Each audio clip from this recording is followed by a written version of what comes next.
1 जुलाई से देश भर में 3 नए क्रिमिनल कानून लागू हो गए। अब इसके कुछ प्रावधानों पर सवाल उठ रहे हैं। कानून के 8 प्रावधानों पर घोर आपत्ति जताई जा रही है। 3 महीनों की पुलिस हिरासत, जबरन अप्राकृतिक सेक्स को रेप नहीं मानने, गैर हाजिरी में मुकदमा सहित कुल 8 धाराएं ऐसी हैं जिन पर सवाल उठ रहे हैं। विरोध करने वालों का तर्क है कि इससे नागरिक अधिकार का हनन होता है। किन प्रावधानों पर सवाल उठ रहे हैं, हम आपको विस्तार से बताएंगे। आप हमारे साथ अंत तक बने रहिए। भारतीय नागरिक सुरक्षा संहिता यानी कि BNSS में पुलिस हिरासत की समय सीमा को 15 दिन से बढ़ाकर 90 दिन कर दिया गया है। अब 90 दिन के रिमांड एक साथ या टुकड़ों में लिया जा सकता है। इसका मतलब है कि आरोपी 3 महीने तक पुलिस की हिरासत में रखा जा सकता है, जबकि पहले 15 दिन के भीतर न्यायिक हिरासत में भेजना होता था।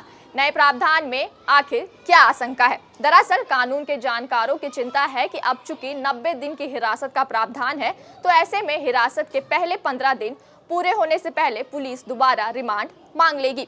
दैनिक भास्कर में छपी खबर के अनुसार एक्सपर्ट्स का कहना है कि यह जमानत के अधिकार पर अतिक्रमण जैसा है। पुलिस लोगों को ज्यादा प्रताड़ित कर सकेगी।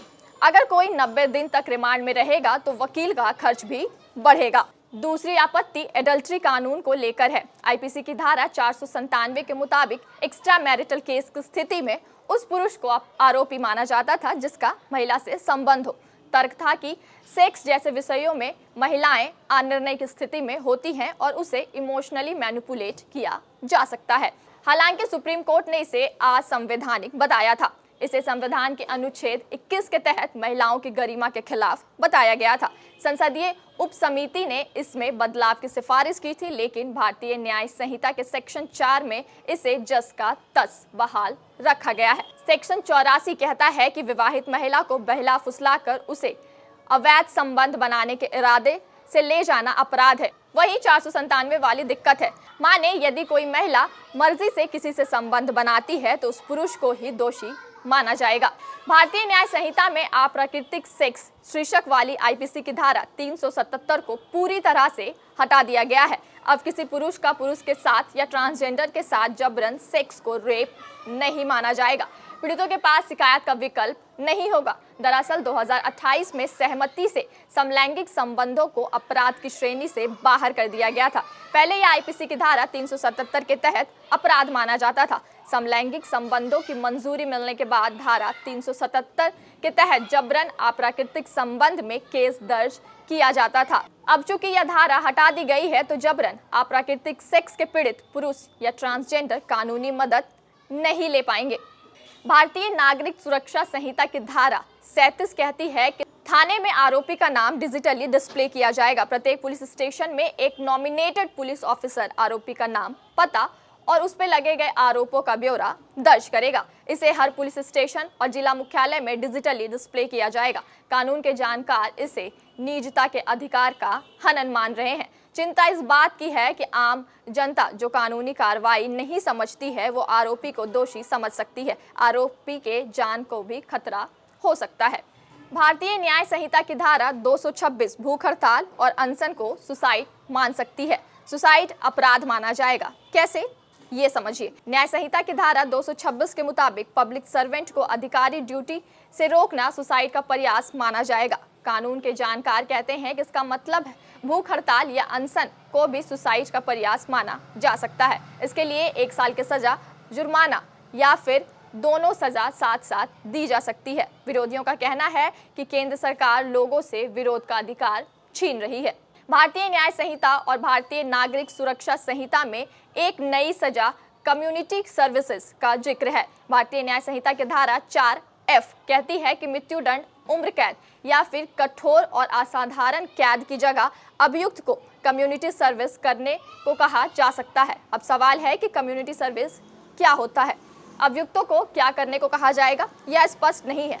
दरअसल संसद की स्थायी समिति कम्युनिटी सर्विस को स्पष्ट करने को कहा था, लेकिन ऐसा नहीं किया गया।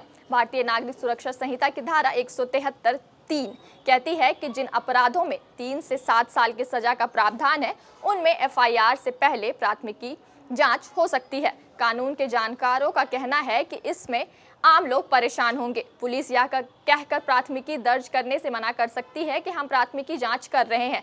पुलिस ऑफिसर एफआईआर दर्ज करने में देरी कर सकते हैं, जबकि सुप्रीम कोर्ट ने कहा है अपराधों में पुलिस अधिकारी को केस दर्ज करना ही होगा। भारतीय नागरिक सुरक्षा संहिता की धारा 355A कहती है कि आरोपी की गैरहाजिरी में भी मुकदमा चलाया जा सकता है, दोषी ठहराया जा सकता है। सवाल है कि ऐसे में निष्पक्ष सुनवाई कैसे होगी। 3 नए क्रिमिनल लॉ के विरोध पर गृह मंत्री अमित शाह ने कहा है कानून तो अब लागू हो गया है, इस पर आवाज उठाने और विरोध करने से कोई फायदा नहीं है। आप सीधा हम तक आए, चर्चा करें, हम उसमें सुधार करने के लिए तैयार हैं। शाह ने कहा है कि अगर आपको लगता है कि ये कानून लोगों की ठीक से सेवा नहीं कर सकते तो मुझसे मिले। कानून का बहिष्कार करना समाधान नहीं है।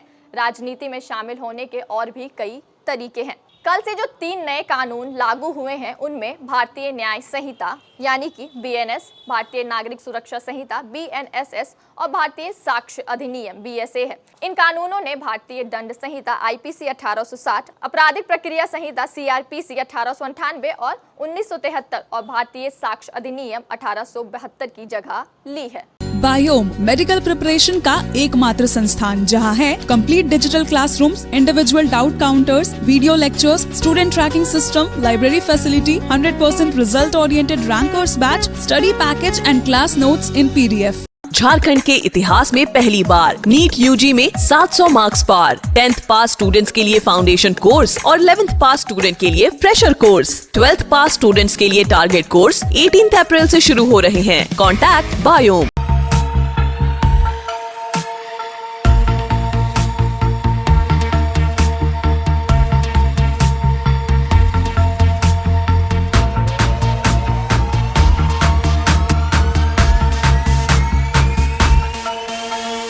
thefollowup.in. Like, share, and subscribe. www.thefollowup.in